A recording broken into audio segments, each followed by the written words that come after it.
Ethan ran across the yard, pale and panting. "Grandma, there's a bear right there, in the street." His words came rushing out, urgent. Maggie Dawson, stirring oatmeal, glanced over his shoulder with a patient smile. "A bear, you say? Right in the street near our house?" She chuckled, shaking her head. "Hey, Ethan, bears are in the woods. You watch too many nature shows again." But Ethan's eyes were still wide, his little hands clenched at his sides. "I'm serious, Grandma. It's not supposed to be here." His voice was a whisper now, full of seriousness that Maggie couldn't ignore. With a warm chuckle, she stepping outside. "Okay, Ethan. What's going on this time?" she asked, half expecting to see a new insect, or perhaps a bird perched nearby. But she kept looking out the window toward the road, her breath caught. A large black bear was moving slowly, carefully, along the gravel road, one hind leg dragging with a strange, halting sway. She hurried outside with her nephew. Even from not too close, she could feel the raw struggle in each labored step, the undulation of the animal's massive body as it pulled itself forward. "Oh dear," she whispered, stepping protectively in front of Ethan, one arm around his small shoulders. "Ethan, honey, stay close to me. That bear is hurt," she whispered, her heart torn between fear and growing sympathy for the creature. As the bear drew closer, Maggie noticed something else. Clinging to the bear's side, a bear cub was staggering on unsteady legs. This cub seemed as if it didn't know any danger, completely trusting in the presence of its mother. Maggie tightened her hold on Ethan, struck by the gentle, determined way the mother bear shielded her cub. Every few steps, when she'd pause to catch her breath, the mother bear would nuzzle the little one closer to her, a silent assurance that, despite the pain, she was there to protect. But then, it happened. The cub, attempting to mimic its mother's slow, deliberate steps, tripped over a stone and rolled a few feet away, landing with a tiny squeal. For a moment, the mother bear seemed to forget her own pain. A surge of energy brought her up, her weight shifting forward as she lurched to her cub's side, lowering her massive head to nudge it back to safety. Her gaze was steady, her touch unexpectedly gentle as she comforted her little one, huffing softly until the cub settled back onto its feet, nestled close to her again. Ethan, unable to contain his awe, took a small step forward.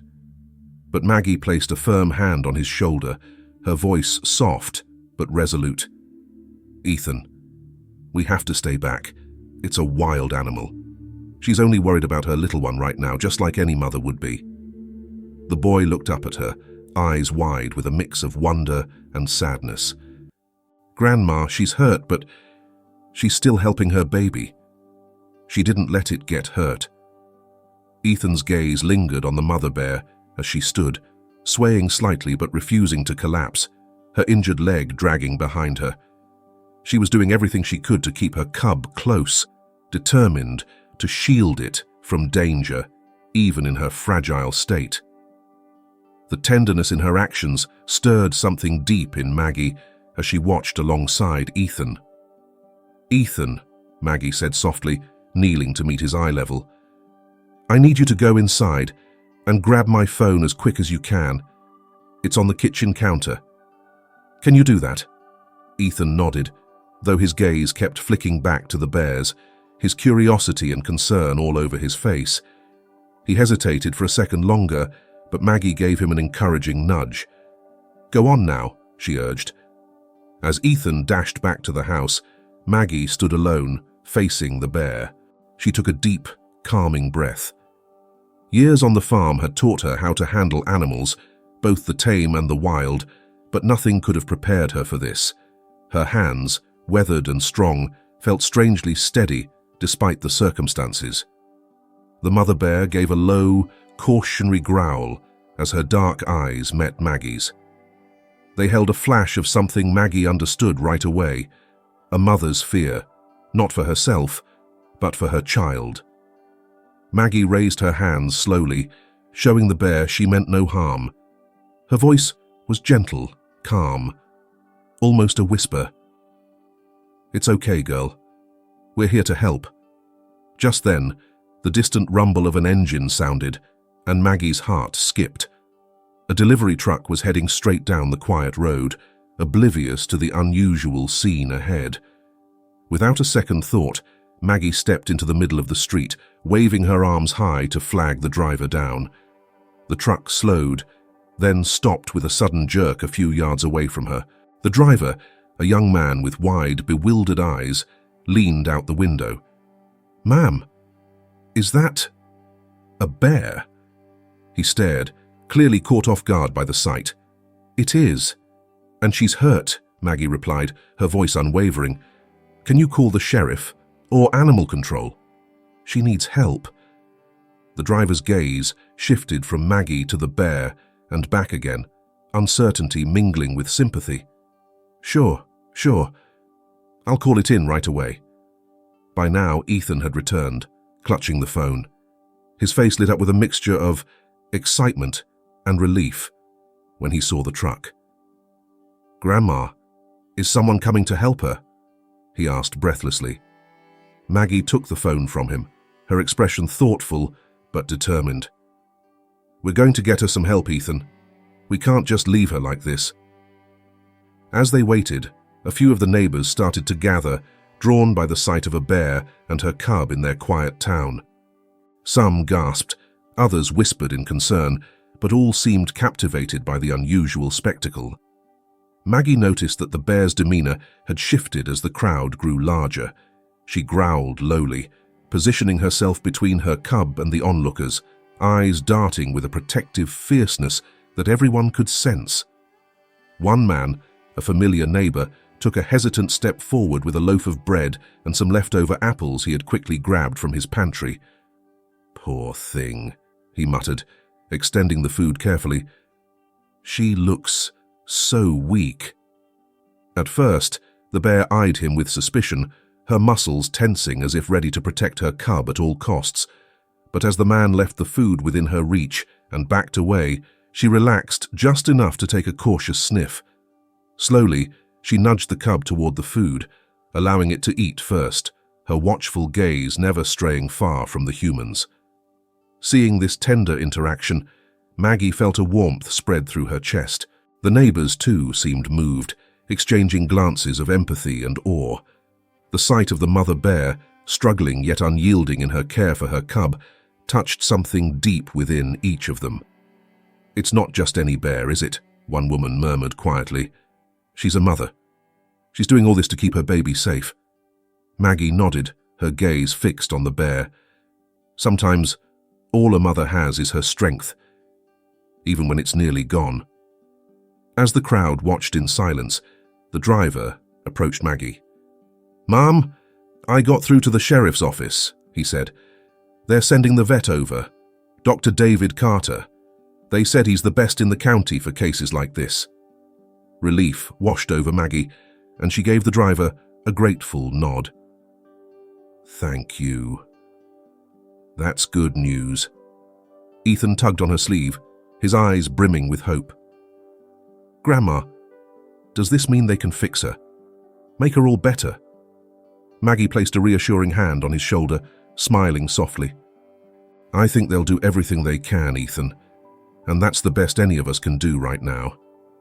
With the sheriff and Dr. Carter on their way, a quiet anticipation settled over the small crowd. No one wanted to leave, each person drawn to this powerful scene of endurance and love.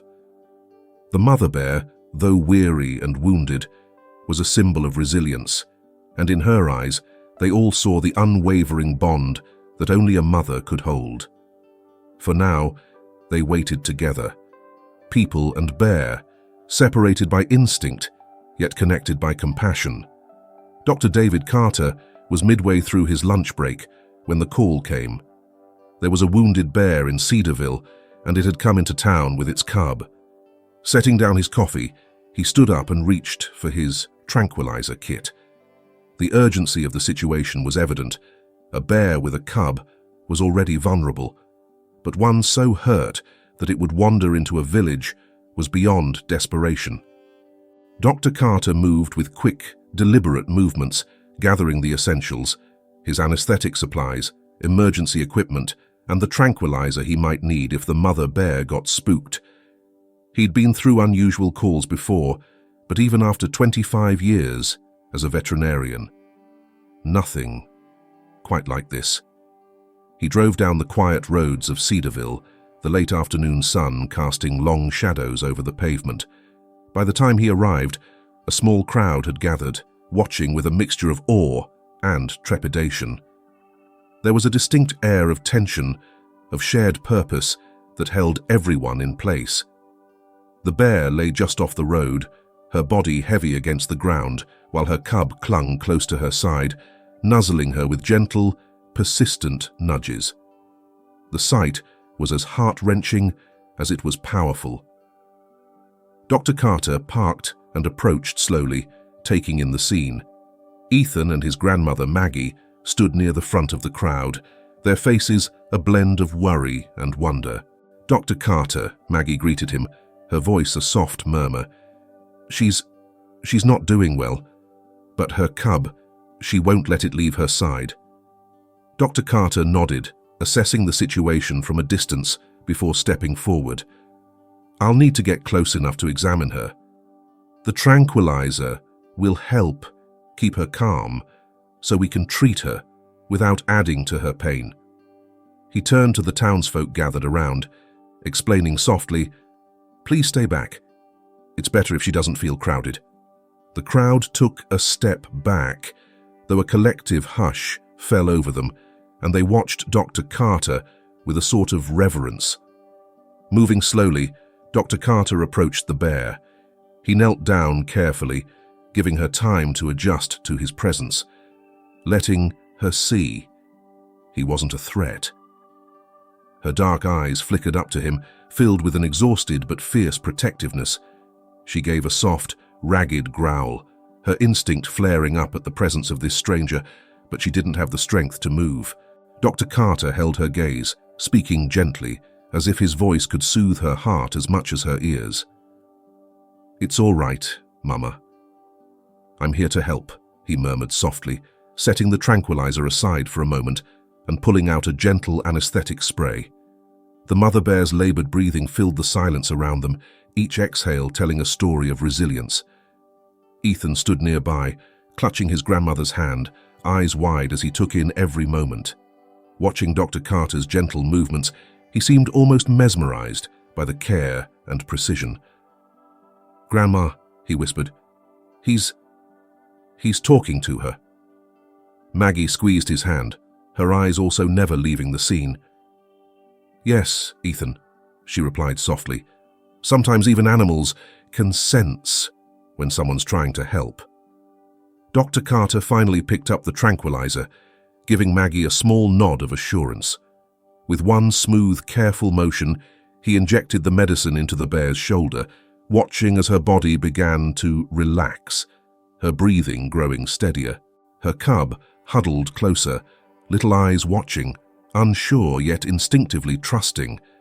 The sedative took effect gradually, allowing her to drift into a peaceful calm. Once he was sure she was fully under, Dr. Carter moved to examine her injured leg.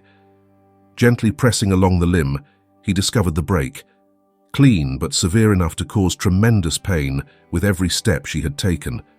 Her paw, too, was raw and bruised from the rough journey into Cedarville, an obvious testament to her determination to keep moving despite the pain. "She's got a fracture here," he said quietly, directing his words to Maggie and the few others close enough to hear. "But she's strong. She must have been walking on this for miles to make it here. And the cub, well, that little one's been her motivation." Dr. Carter adjusted his glasses, leaning closer to inspect the wound along the mother bear's leg. Though the fracture was troubling enough, the deep gash above her paw, swollen and raw, concerned him even more. Infection had clearly set in, leaving a faint but unmistakable heat that radiated from the wound, the skin around it a harsh, angry red. She'd need antibiotics and a thorough cleaning if she was going to have any chance of recovery. "Maggie," he said, keeping his voice low, "we need to move her quickly. The infection is spreading. If it reaches her bones, she won't stand a chance." His voice held a rare urgency that made Maggie's heart skip. "I'll need a truck, something sturdy enough for both of them," Dr. Carter said. He looked around, his eyes settling on Ray, a wiry man known for his woodworking and the old, dependable truck he drove around Cedarville. Ray scratched his chin thoughtfully. "The bed of my truck's not fancy, but it'll hold 'em, Doc. I'll pull it up close so we don't have to carry them far." As Ray went to fetch his truck, Dr. Carter looked back at the cub, curled up against its mother, blinking up at the humans in a curious, cautious way. It seemed to sense its mother's vulnerability, pressing its small body closer, as if it could somehow protect her. "All right, folks," Dr. Carter said, a gentle authority in his tone. "This isn't going to be easy, but with a bit of care, we can get them both into the truck safely." The crowd moved into action, each person finding a small role to play. Maggie guided Ethan to the side, keeping his hands busy by having him hold a blanket they'd wrap around the cub. As they finally settled her into the truck bed, a soft sigh of relief rippled through the crowd.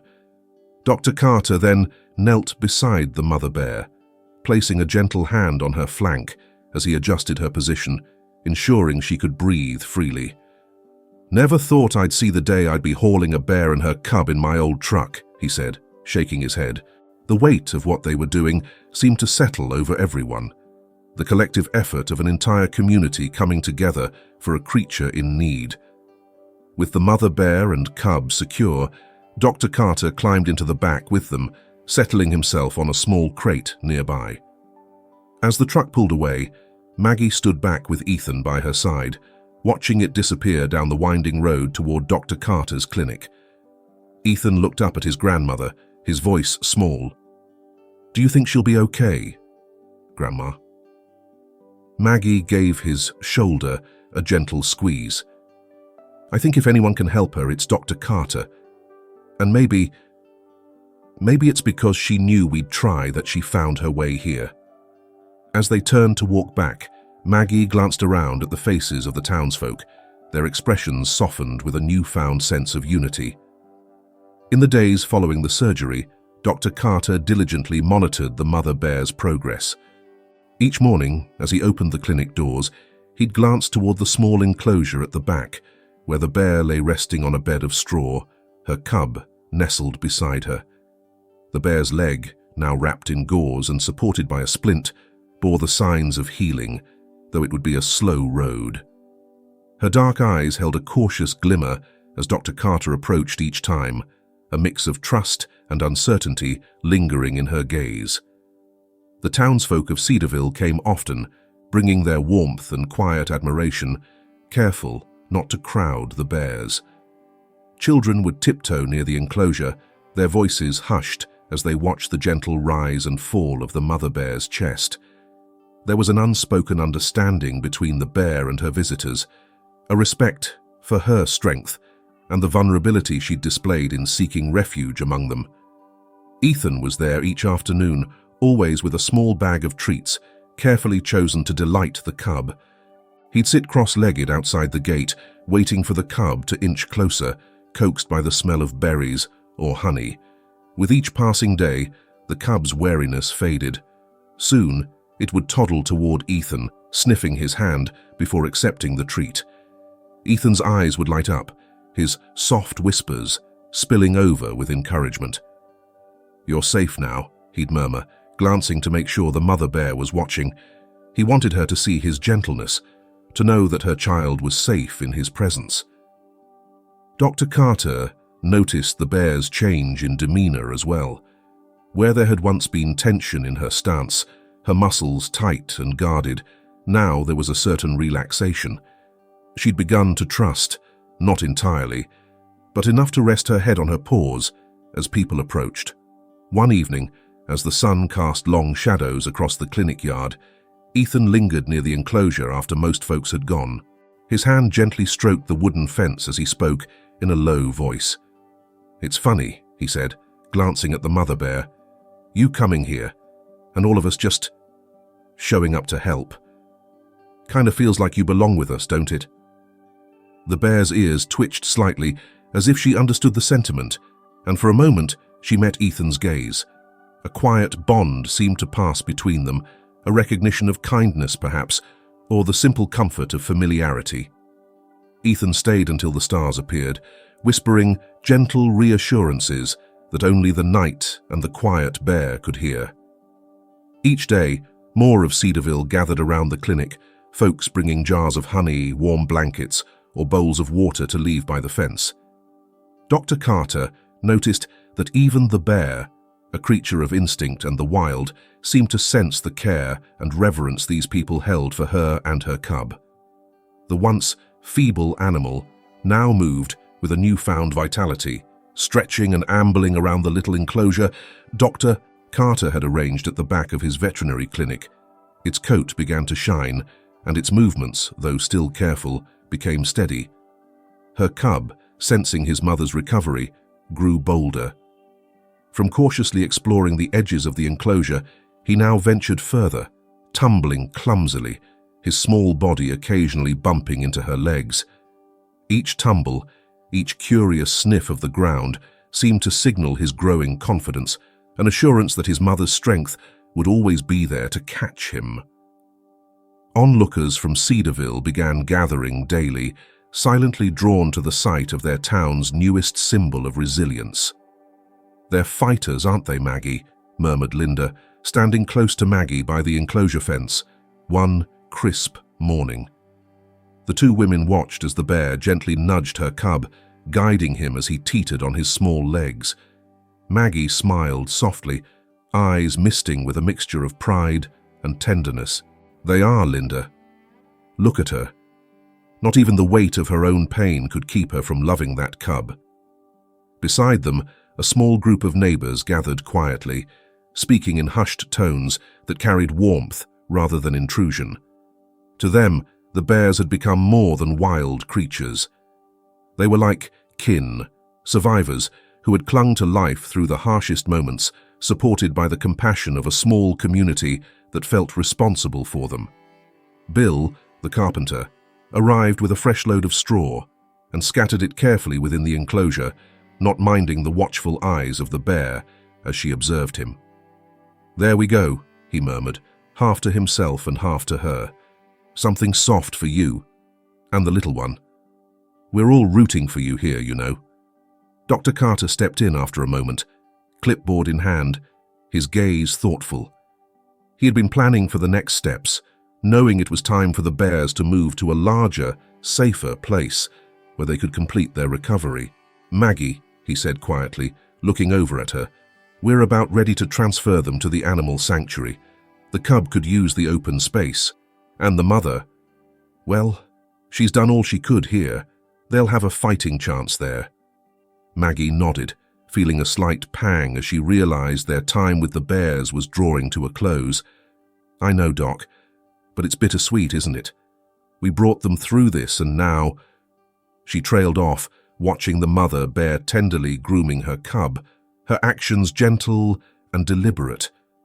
The gathering lingered, reluctant to leave the bears they had come to see as their own. Dr. Carter's voice broke through the quiet. "They'll have room to roam, a life as they were meant to live." He patted Maggie's shoulder gently. "You all have done something remarkable here. Not everyone would have the heart." The morning was crisp, and a light fog hung over Cedarville, softening the edges of the buildings and trees, as if the whole town was holding its breath. Everyone had gathered outside Dr. Carter's small clinic. From elders leaning on canes to young families, the people of Cedarville huddled together, shoulders touching, hands clasped, eyes moist with anticipation. They were here for a quiet farewell, a moment that none of them would soon forget. Ethan clutched his grandmother Maggie's hand tightly, his usually lively eyes now shadowed by a hint of sadness. He gazed at the bear cub, who playfully nudged his mother's leg, oblivious to the gravity of the moment. Will they remember us, Grandma? Ethan's voice barely broke the hush, as if he feared shattering the fragile peace that hung in the air. Maggie smiled, gently brushing Ethan's hair. I think so, honey. They may be wild, but kindness isn't something animals forget. She looked at Dr. Carter, who was speaking softly to the team from the wildlife sanctuary. He was firm, giving instructions for the bears' journey back and the care they would need to fully heal. Dr. Carter turned to the crowd, his expression softened by the weight of the goodbye. It's time, he said, glancing at the mother bear, who watched him with an almost knowing calm. They're going to a safer place where they can be looked after until they're strong enough for the wild. A collective murmur rippled through the crowd, a mix of pride and reluctance. Someone whispered, "They were ours for a while." Ethan stepped forward, his hand reaching out in a final wave as the sanctuary team loaded the bears carefully into the trailer. The mother bear's gaze lingered on him for a moment, her deep, dark eyes seeming to hold a message, a silent thank you, before she turned her head to watch over her cub. The engine hummed to life, and the trailer pulled away slowly.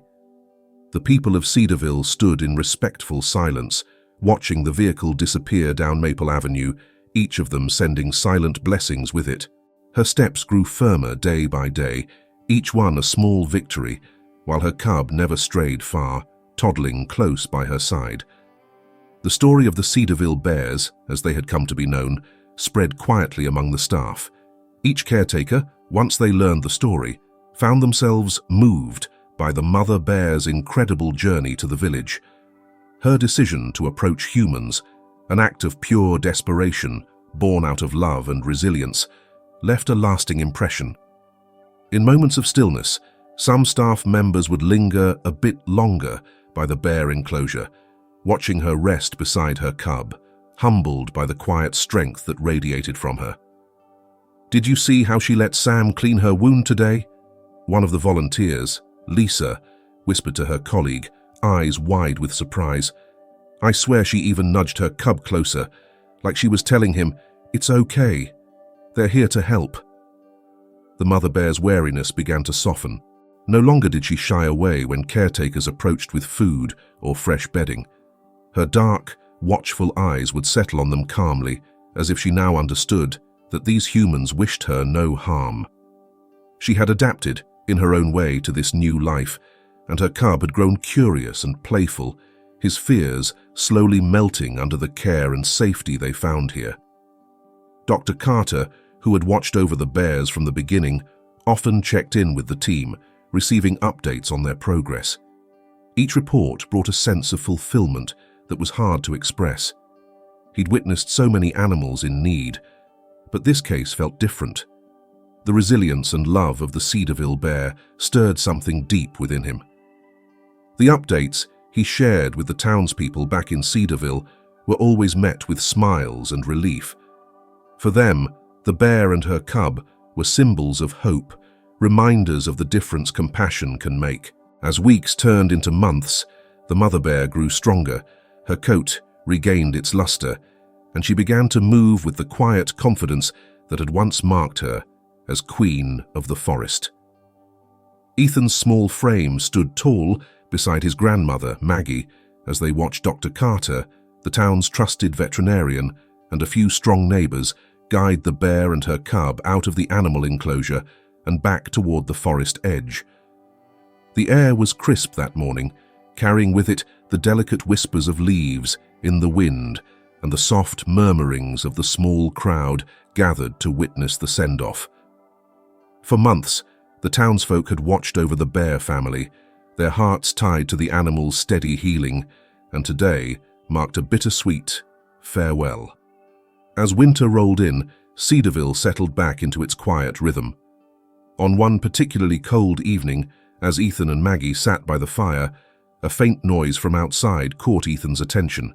He moved toward the window, peering through the frost-covered glass into the night. Standing under the old oak tree at the edge of their yard, her cub huddled beside her. They were still, silent, as if reluctant to intrude too closely. "Grandma, it's her." "They're back," Ethan whispered, his breath fogging up the window. Maggie joined him, her gaze following his outstretched finger. "Well, would you look at that?" she said softly, a hint of awe in her voice. "Seems like they haven't forgotten you." Ethan's heart swelled with a strange warmth. He wanted to fling the door open, call out to them, let them know they were welcome. But he sensed, instinctively, that the distance between them was the bear's choice, a respectful nod to the boundaries of her world and theirs.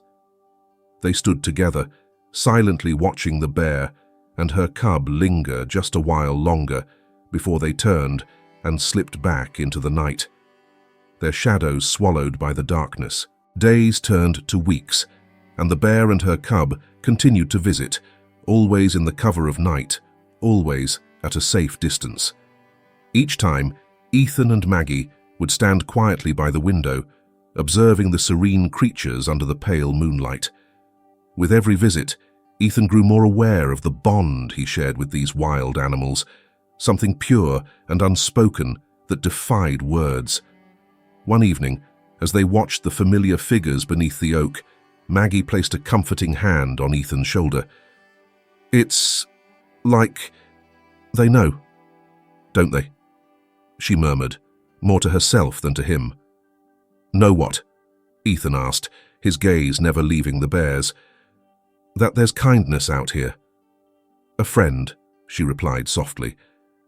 "And maybe that's enough to make them feel safe enough to return." Ethan nodded, feeling an inexplicable sense of peace. "I think they know it's me, Grandma. I think they're just saying, thank you, in their own way." Maggie smiled, her heart warmed by the wisdom in his words. "You did something good, Ethan, and sometimes kindness finds its way back to you, even if it's from a bear." The nights grew colder, but the bear continued to appear, a silent guardian, returning to her own. Even as the visits grew less frequent, with each appearance, Ethan was reminded of the extraordinary journey they'd shared. In the spring, when the last traces of snow had melted and the forest was alive with fresh buds, Ethan and Maggie stopped seeing the bear and her cub as often. One evening, while sitting by the fire with Maggie, Ethan gazed out at the quiet woods, feeling a sense of peace. His grandmother's gentle voice broke the silence. "You know, Ethan, not many people get to experience what you have with those bears," she said thoughtfully. "It's something special, a piece of nature trusting you, in its own way." Ethan nodded slowly, understanding what she meant. "I'll never forget them, Grandma. Not ever." And he didn't. The memory of the bear and her cub lingered, a reminder of the power of compassion and the unspoken bonds that connect all creatures. Cedarville had returned to its peaceful quiet, but for Ethan, the forest was alive with the silent echoes of the bear's gratitude. The story of Ethan and his mother bear in Cedarville is a touching testament to the kindness and connection between humans and nature. Despite being injured, the mother bear was resilient in protecting her cub, overcoming pain to seek help. The love and compassion of the villagers helped the mother bear and her cub recover and return to nature safely. Through this story, we see the power of kindness and empathy. Sometimes, just one act of kindness can save lives and create sacred bonds. Have you had a similar experience of connection with nature? Share in the comments.